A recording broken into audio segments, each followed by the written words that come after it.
साथियों, मैं अम्बरीश कुमार आज श्री रामदेव जी के ऊपर प्रश्न चिन्ह लगाता हूँ स्पष्ट रूप से। क्या वह यह चाहते हैं कि केंद्र में और उत्तराखंड राज्य में भारतीय जनता पार्टी की सत्ता बनी रहे, आगामी चुनाव में भी भारतीय जनता पार्टी विजयी हो? क्या वह यह चाहते हैं कि माननीय मोदी जी की ख्याति दिन दूनी रात चौगनी बढ़े? क्या वह यह चाहते हैं कि माननीय मोदी जी की ख्याति में कोई ठेस न लगावे? यदि वह ऐसा चाहते हैं और चाहते थे तो क्या कारण है कि उनके द्वारा ऐसा वक्तव्य दिया गया जिससे देश नहीं विदेशों में भी एलोपैथिक के डॉक्टर जो हैं वो आंदोलनरत हैं। वो माननीय हर्षवर्धन जी स्वास्थ्य मंत्री जी को और उसके बाद अब माननीय मोदी जी प्रधानमंत्री जी को पत्र लिख रहे हैं कि रामदेव जी को देशद्रोह के मामले में गिरफ्तार किया जाए, एनएसए में बंद किया जाए, कार्यवाही की जाए, महामारी एक्ट के संबंध में कार्यवाही की जाए, आदि आदि। और हर्षवर्धन जी के पत्र के बाद जिसमें उनके द्वारा कहा गया कि आप इस मामले को समाप्त करें, इस तरह का एक भाव उनके पत्र में था और खेद प्रकट करें, उसके जवाब में रामदेव जी ने पत्र भी लिखा, संभवतः खेद भी प्रकट किया। उसके बाद फिर क्या बात हुई कि उन्होंने इतनी बड़ी बात कह दी कि किसी के बाप में हिम्मत नहीं जो मुझे गिरफ्तार कर सके। उनका बाप भी कोई नहीं कर सकता स्वामी रामदेव को। ये भाषा भी ठीक नहीं थी।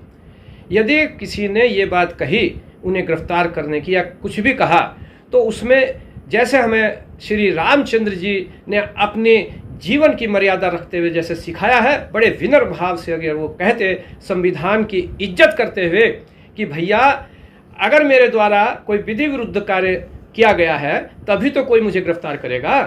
मुझे बताया जाए, अनजाने में कोई अगर मेरे से अपराध हुआ है तो मैं क्षमा प्रार्थी हूँ, और अगर कोई ऐसा अपराध हुआ है तो बिल्कुल मुझे गिरफ्तार करना चाहिए और मैं सम्मान करता हूं अपने संविधान का और विधि का। इस तरह की अगर वो भाषा प्रयोग करते तो बताइए माननीय मोदी जी का भी सम्मान बढ़ता और जो इनके नज़दीक हैं कि श्री राजनाथ जी हों, चाहे श्री अमित शाह जी हों, चाहे नितिन गडकरी जी हों, पैरों की तरफ झुक के प्रणाम करते हैं, संभवतः चरण स्पर्श भी करते हैं। और ये कब से हुआ है आप भी जानते हैं, उससे पहले आप क्या थे बताने की आवश्यकता नहीं है। जिस वक्त पासपोर्ट का केस चल रहा था बालकृष्ण जी के ऊपर तो जरा से वारंट आने के बाद उनकी क्या स्थिति थी, मुझे पता है क्या स्थिति थी। उनके वकील साहब मेरे पास भी आए थे, तो मैंने रामदेव जी का मुझे देखा है कि जब यहाँ पहले कांग्रेस के समय में जो डिस्ट्रिक्ट मजिस्ट्रेट थे उन्होंने 20-30 मुकदमे उनके पीछे लगा दिए। तो आज मैं ये बात इसलिए कह रहा हूँ कि जिसकी वजह से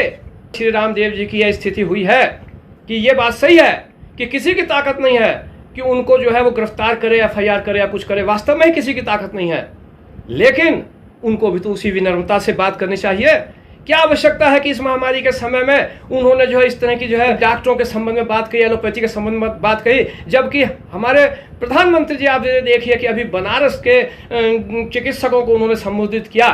तो उनकी आंखों में आंसू आ गए, और जो चिकित्सक मर गए इस कोरोना काल में उनके लिए कैसे संवेदना प्रकट करी, बुद्ध पूर्णिमा के दिन संवेदना प्रकट करी। मोदी जी कितने विनम्र भाव से किसी के संबंध में जो भी बात कर रहे हैं, और उसी के विरुद्ध आपने चिकित्सकों के संबंध में बात करी, उनकी जो निधन हुआ है कोरोना काल में कोरोना की वजह से, उसकी खिल्ली उड़ाई आपने, बिल्कुल स्पष्ट है, मैं बार बार दोहराना नहीं चाहता हूं। और आपने एलोपैथी को, जिसकी आप जानते हैं कि पूरे दुनिया में एलोपैथी क्या है और कोरोना काल में वो क्या सेवा कर रहे हैं मानव जाति की, उसको आपने एक स्टूपिड साइंस बता दिया। इस तरह की आपने जो बात करी उसे दिवालिया साइंस बता दिया। और उसके बाद फिर आपने जो है इसमें इतनी बड़ा आपने हेकड़ी सी आप दिखा रहे हैं कि आपने कह दिया, अगर आइए मैंने पत्र लिख दिया, या जो हमारे जो नौजवान डॉक्टर हैं जिन्होंने मेहनत करके जो है एमबीबीएस की परीक्षा पास करी है, आप देखिए कितनी मुश्किल होती है, पास करके दिखाइए आप एमबीबीएस की परीक्षा क्या क्या होती है, उसका एंट्रेंस पास करके दिखाइए। तो उनको भी दिल में ठेस लगी और उन्होंने कहा कि इनको गिरफ्तार करिए। तो आपके बच्चे हैं, आप उन्हें समझाते, कहते, विनम्र भाव से कहते कि बेटा हमने ऐसा क्या किया है, हमारे से अगर कुछ है तो बेटे हमारे से गलती हुई है, देश का कानून सबसे बड़ा है, आप बड़े नहीं हैं, सबसे बड़ा कानून है। और इसी आप लोगों की बात से मैं ये कहता हूं कि माननीय मोदी जी को विपक्ष से नहीं अपनों से ज्यादा खतरा है। बहुत दिन से भी सब लोगों को दिखाई दे रहा है चाहे वो दिल्ली के दंगे हो या कहीं के हो, सबको ये कहने का मौका मिल रहा है कि जो सत्ता के नज़दीक हैं वो चाहे कुछ भी कर लें, खुली छूट है उनको, वो कानून से ऊपर है। भले संविधान में लिखा है कि विधि के समक्ष समानता का अधिकार, और विपक्ष चाहे कुछ भी ना करे, लेकिन अगर वो उसको दिखाई देता है कि कोई भी आदमी, कोई भी व्यक्ति, विपक्ष का नेता, भारतीय जनता पार्टी के कोई भी नेता है, उनको उनकी बात अच्छी नहीं लगती है तो FIR करा देंगे, देशद्रोह का मुकदमा कायम करा देंगे, जेल भेज देंगे।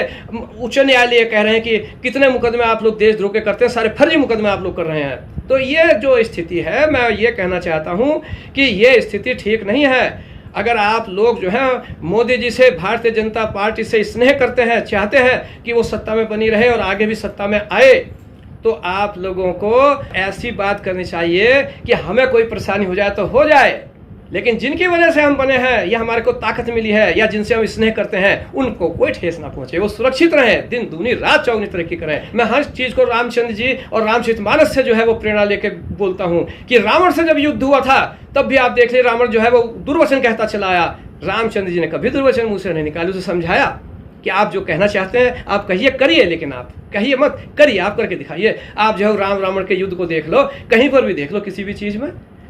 तो ये मैं ये कहता हूं कि इन सब चीज़ों को आप दुरुस्त करिए, और मीडिया में भी इस प्रकार की डिबेट करानी चाहिए कि जिससे ये आयुर्वेद बनाम एलोपैथ, और वो उसके ऊपर लांछन लगाए, वो उसके लांछन लगाए। कोई देश का हित नहीं होने जा रहा है, कोई मानव जाति की सेवा नहीं होने जा रही है। मीडिया को अपना एक रचनात्मक मानव जाति की सेवा के अनुसार अपना जो है वो एक रोल इस महामारी में करना चाहिए। तो मेरा यही मकसद है। जय हिंद, जय भारत।